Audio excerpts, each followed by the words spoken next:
We have a visitor from America. After 27 years, he is suddenly here. My brother.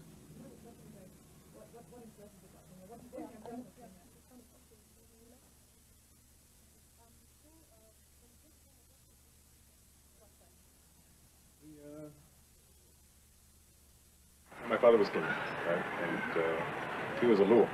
And the story that was told when I was young was of this brilliant young African who had come to America to learn the white man's magic and then bring it back to Kenya to develop the country. And you know, he had arrived in Hawaii in 1961, or maybe a little bit earlier, in 1958. It was right before Kenyan independence.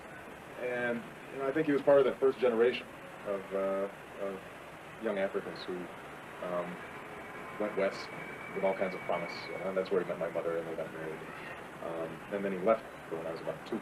And you know, over the years, we'd write occasionally. And I finally got a chance to meet him when I was like 10. You know, he was a very impressive figure.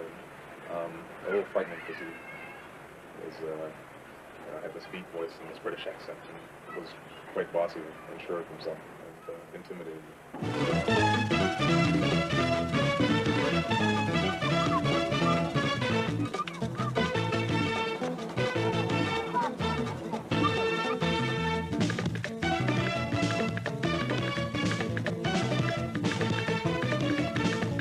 Learn a lot about the beauty of black people just being around a lot of black people, feeling as if they're all around you, and that in some sense you belong.